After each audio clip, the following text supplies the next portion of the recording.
The following program is intended for mature audiences. A democratic republic of sports. The Sportsocracy with ESPN Asheville hosts Tank Spencer and Jeremy Greene.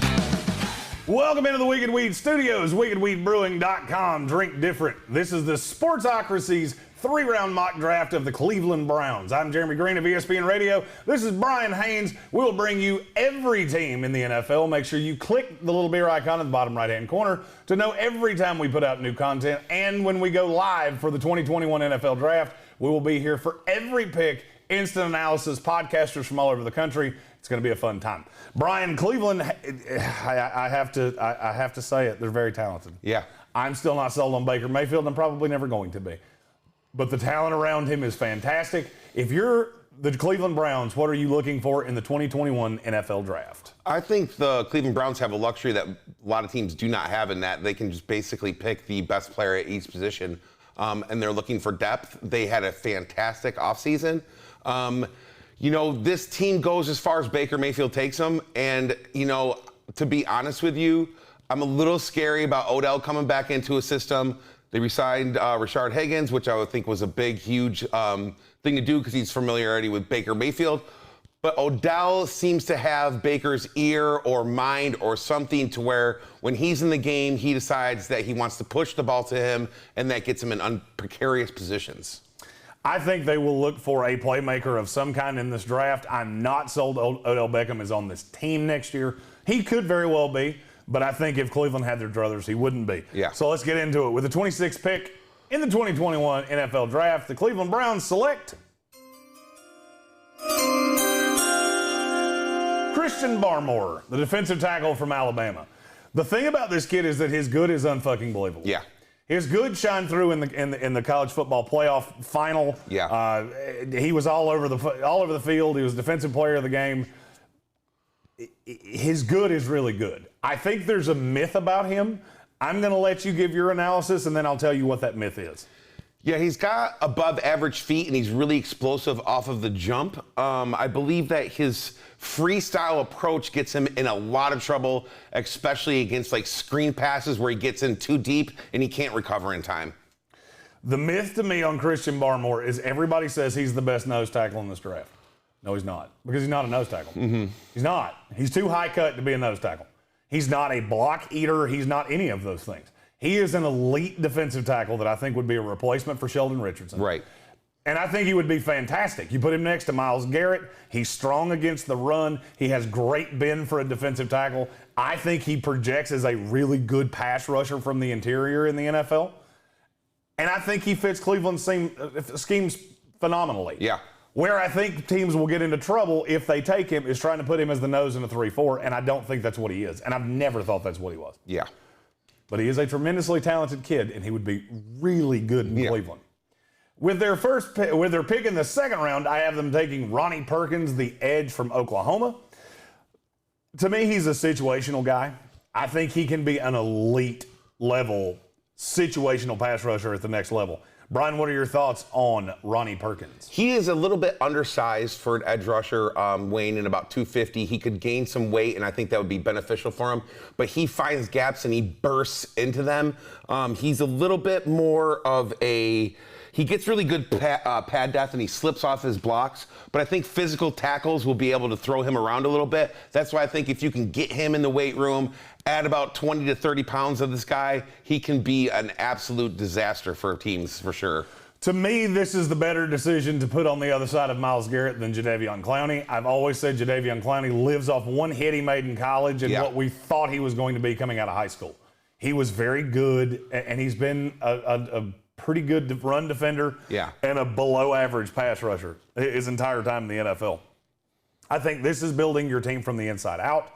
I like Ronnie Perkins. I do think he can add a little bit of weight, but I don't think he has to. Mm-hmm. The way the NFL is going is you're seeing a lot more smaller pass rushers than you've ever seen before. 5 years ago, I would have probably had Ronnie Perkins in the 4th or 5th round. Right. Now, he fits the way the game is played, and I think he will be just fine in the NFL. With their first pick in the 3rd round, I have them taking Jalen Darton from North Texas. This is a guy who, if athleticism was helium, he would fly off the planet Earth. He is one of the most electric players in this draft. I really like him, and I really like him in Cleveland. Yeah. Brian, what are your thoughts on Jalen Darden? Ungodly speed. Can be a really great gadget guy. I think there's a need for that in today's NFL. Someone that you can put in, kind of that Curtis Samuel kind of player. He is kind of small. He does have small hands, but I think he can be he can have a really big impact in a short game as well as long game. He's not kind of short. He's a lot of short. He is 5'9", $175. I like him as a motion wide receiver in the NFL. Mm-hmm. I think he can be. I think his athleticism is so good that it takes away the fact that he did not play a high level of competition at North Texas. Right. And what a lot of people say is, he played against guys that couldn't keep up with him. That's fine. He's very bouncy. He's very elusive. He's very good in space. And I think he will continue to be that in the NFL. Mm-hmm. I think this is a luxury pick for Cleveland. Right. And they have the ability to do that because this is a very deep, very talented roster. With their latter pick in the third round, I have them taking what might quite possibly be my favorite player in this draft, and not just because I work for the North Carolina Radio Network, Chaz Cerrep. This is a guy that started at quarterback for Carolina. He asked to be moved to linebacker when Sam Howell came in because he wanted to get on the field and he knew what was getting ready to happen. It's very obvious when you watch him on tape that he was a quarterback. He has a quarterback's mind, and I do like him as a linebacker. He's very athletic, and he's got the speed. He's a little undersized for a linebacker, maybe a lot undersized for a linebacker, but he plays his heart out on every single play. It's weird because this is one of those situations where the production actually outweighs the tape.